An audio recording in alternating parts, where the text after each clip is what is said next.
Namaskar girls. The previous classes we have started learning the Indian economy before and after independence. So in that the introductory class we have learned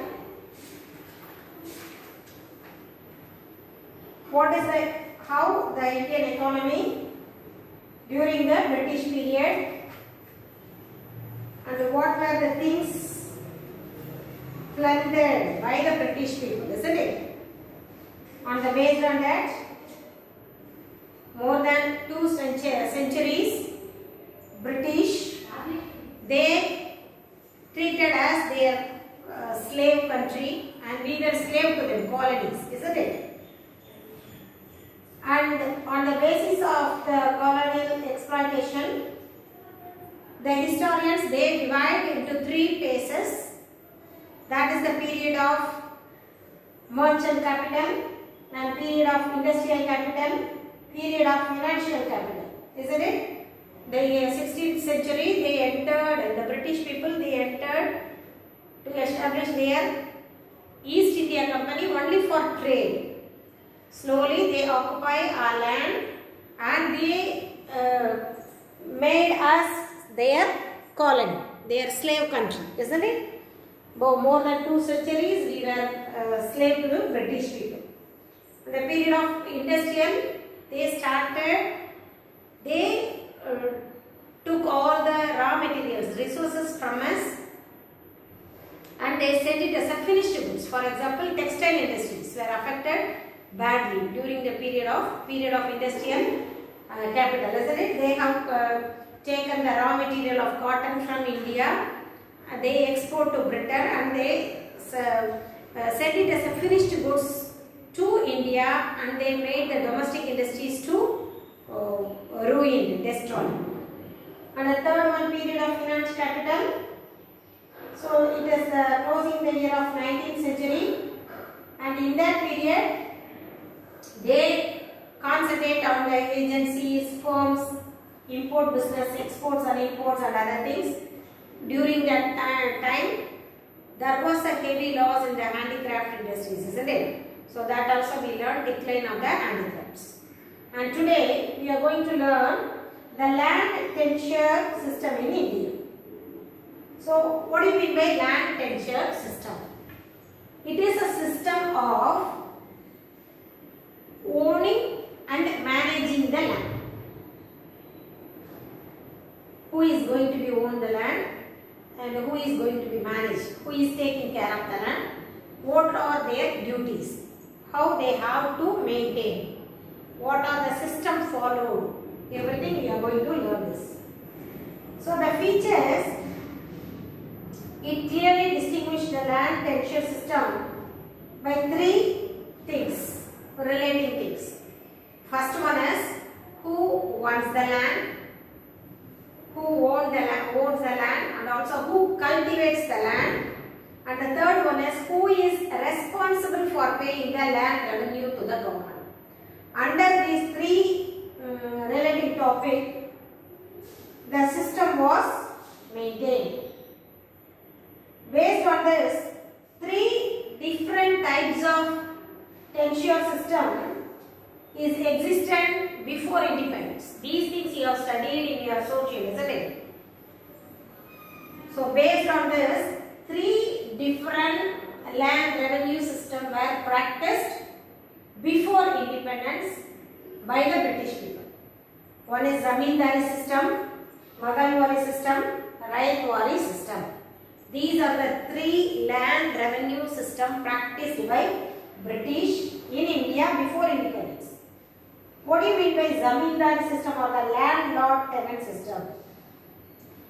It was created by the East India Company in the year 1793. Started by East India Company.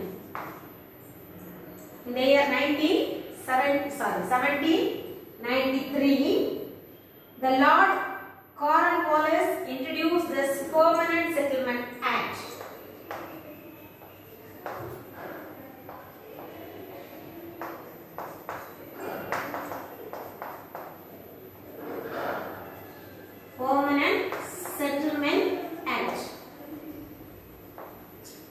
he introduced this Lord Cornwallis. He introduced this Permanent Settlement Act. In this, what is the system talks about? In this system, the landlords or the zamindars are the owners of the land, and they have to pay the land revenue to the government. They can own their land, they can manage, they can do all the things, they can cultivate everything, they can do the production and other things, but they have to pay the land revenue to the government. The share of the government is 10th out of 11.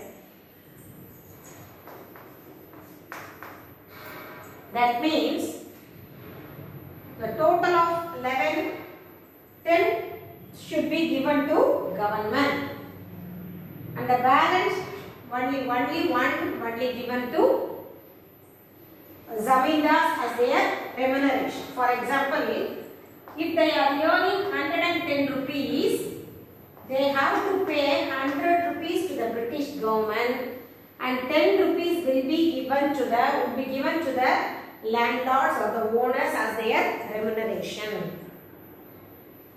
So all the revenue was collected by the British in the zamindari system. The land owner of the land only the zamindars, but the revenue will be given to government. The second one, Mahalwari system or communal system of farming. Mahalwari or communal system of what they have given. In that system, the land, it was introduced, and later it was extended to Madhya Pradesh and Punjab. The ownership of the land was maintained by the collective body, usually the villages. What do you mean by that? Already I told, to avoid the fragmentations, to depart the land, they have to do the cultivation as a whole. That is collective farming. That is communal farming. That is Mahalwari system. So, the villages, they collectively own the land and they will do the farming. At last, they distributed the land among the peasants and collected the revenue from them and paid it to the state. So, all the people will do the cultivation together, and some of the amount will be given to government. The remaining will be distributed among the peasants. That means the farmers. Peasants means farmers. So, collective farming, that is Mahalwari or communal. With the collective farming also, they will do the farming collectively. The revenue will be given to the government. The same way the remuneration will be given. That remuneration will be distributed to the people, those who done the cultivation, those who help the cultivation. And the third one, Raipuri system or the owner cultivator system. It was initially introduced in Tamil Nadu. We people only started introducing this system. It was introduced in Tamil Nadu. Later it extended to Madhya Pradesh, Punjab and other places of India. So first it was introduced in Tamil Nadu, and later it was extended to Maharashtra, Gujarat and Madhya Pradesh, Punjab and other areas. What did the system tell? In this system, the ownership rights of use and the controller cultivation and the control of land were held by the tiller itself. உழுபவனுக்கே நிலம் சொந்தம் அப்படினு ஒரு பழமொழி உண்டு. அதுதான். So the ownership of the land and the control of the land is the tiller. That means உழுகிறவன் யார் வேலை பார்க்கறானோ அவனுக்கு தான். So he has the ownership and the control.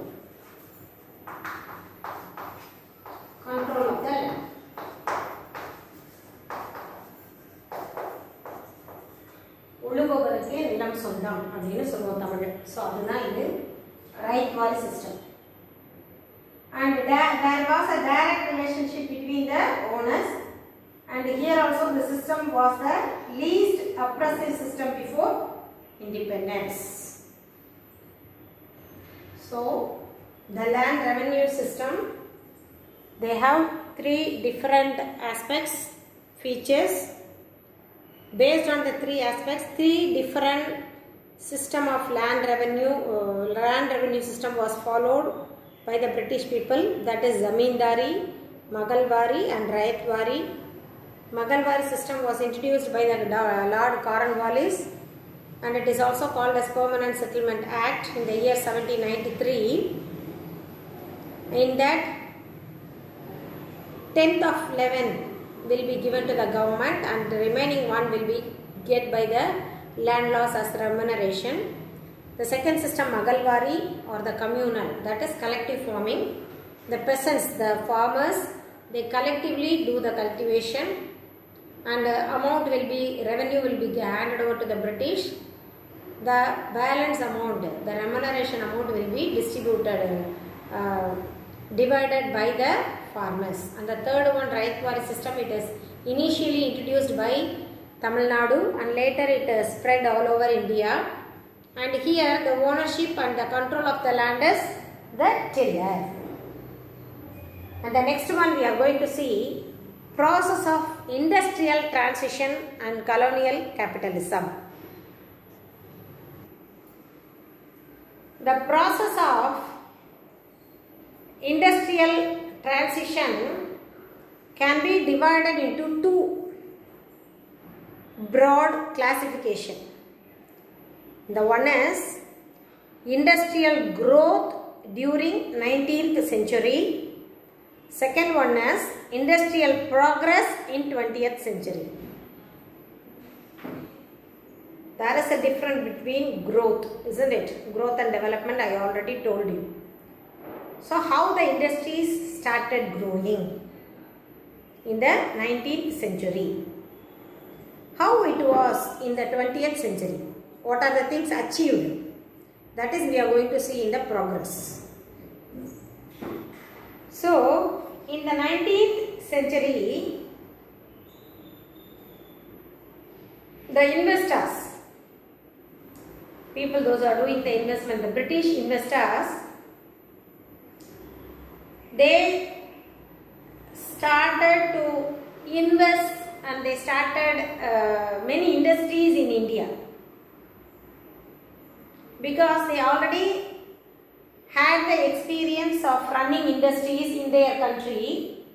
So they would like to start industries, industrial enterprises in India. They have started the industrialization in the 19th century, and they were interested only on making profit, not for growth. So mainly they started investing the industries, they started the industries to make profit, not for the economic growth. They don't want to bring any economic stability or economic growth in India. They wanted to get more profit by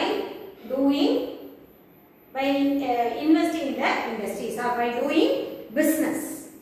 They wanted to make profit, so they started business in India. They are not at all interested to bring the growth in the Indian economy. So at the end of the 19th century, there were 36 jute mills and 194 cotton mills.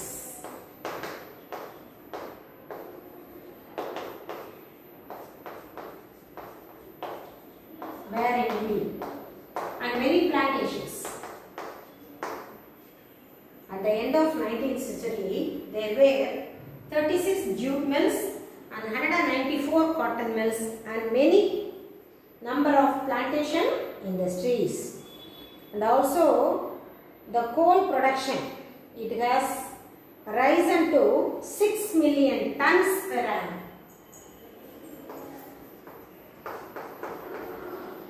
Coal production has been increased to 6 million tons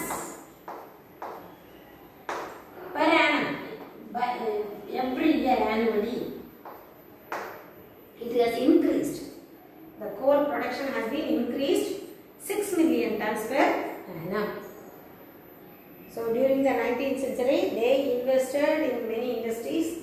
Their main motive is to make profit. They are not so interested to bring economic growth in India. At the end of the 19th century, there were 36 jute mills and 194 cotton mills. And there was an increase in the coal production, that is 6 million tons per annum. And the second one is industrial progress in 20th century. The first part of 20th century, the Swadeshi movement initiated.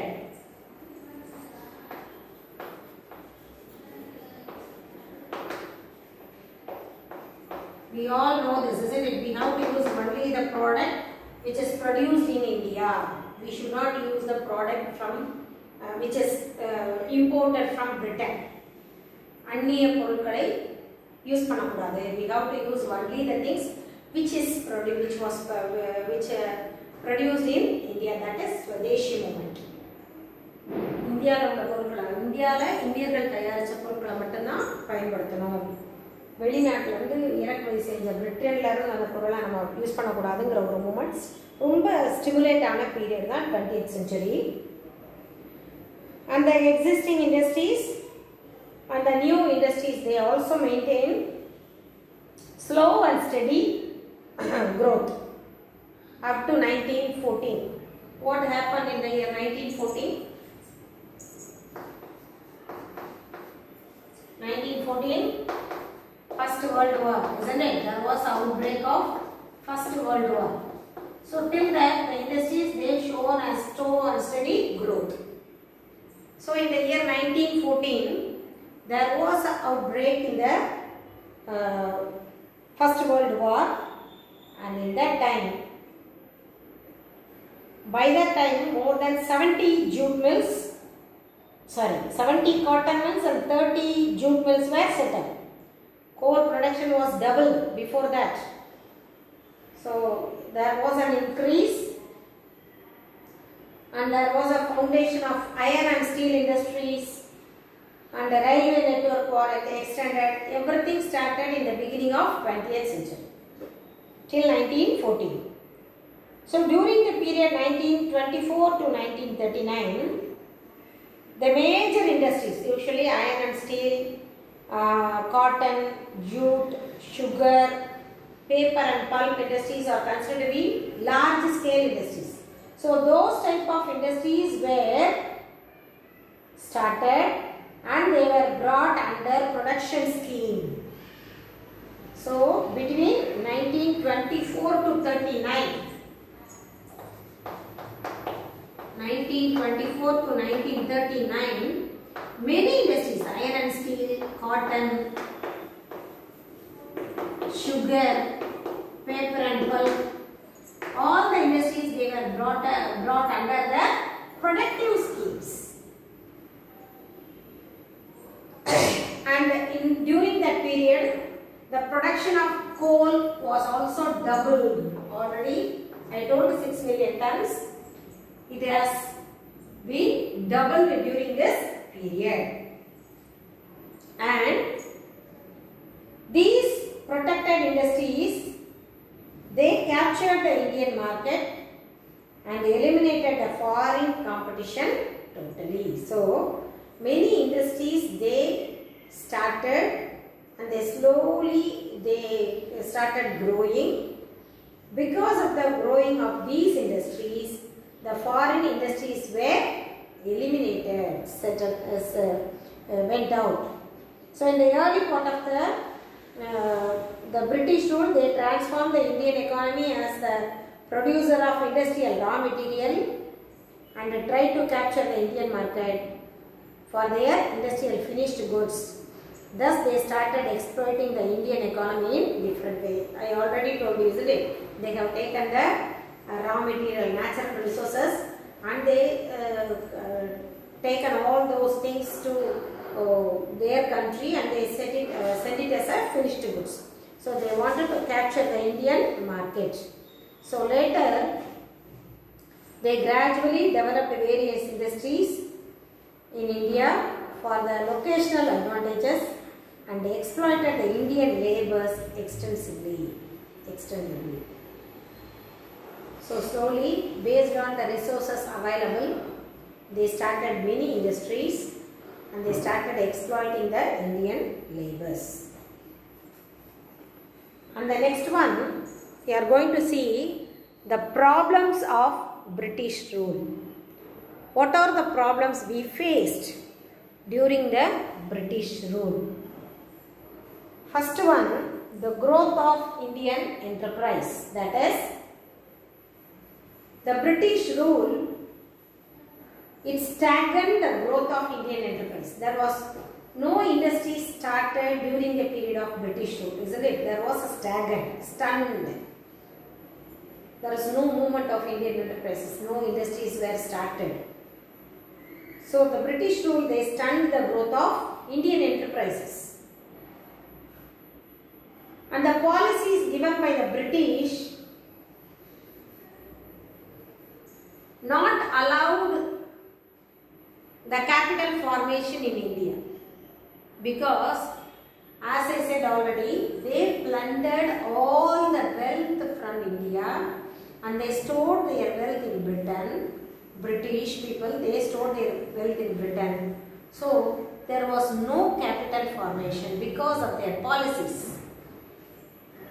As I said, during the Raikwari Zamindari system, they did not allow the landlords to get more income. If they earn more income only, they will invest in some other things.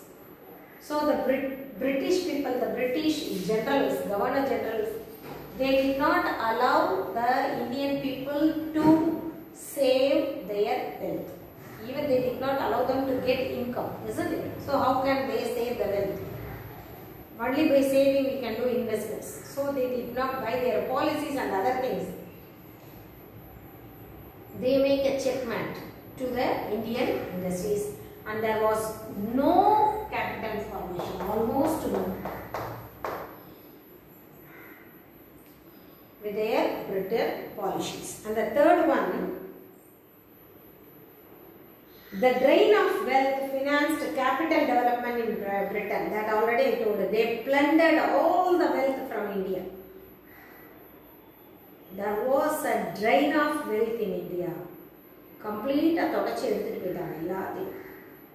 So there was a great drain of wealth. And the fourth one, Indian agriculture. That we have already seen in the land revenue system. So there was a stagnant and a deteriorated, even a large section of Indian population was dependent on agriculture.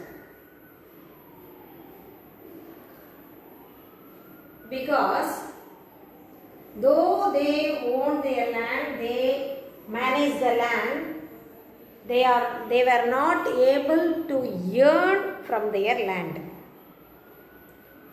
And we all know that India is a country of, the main occupation in India is agriculture. Most of the population is depend only on agriculture. So the agricultural field, there was a stagnant. They are not able to produce, cultivate more product because they have no money at all. All the income which they received from the land was given to the British, so they do not have anything in their hand. So there was a stagnant in the agriculture, so that poor agriculture. And as I said already, there was a decline in the handicrafts because of their products, isn't it? So without making any significant contribution to the development, they import all the things from Britain, and the domestic market of India is completely ruined, destroyed by the import of Britain. So the handicraft things, there was a great decline. The production was very low and the people, they were not able to do their work. And the last one, many industries were started by the British people. Though they have started many industries, as I said already, they set up their industries where the resources are available in abundance. So all the resources were utilized in the optimum level, maximum level. They started the industries only for the profit motive. So to earn profit, they produced more goods. So to produce more goods, they need more resources. So almost all the resources were drained by starting the different type of industries. They started the industries only for the profit motive. So all the resources were utilized by the British people. So these are the problems the people of India, they faced during the British rule. And the next one, we are going to see the important industrial policies prior to 1991. So that we will see in the next video. After watching this, start reading the lesson. Only then you can understand. Thank you, girls.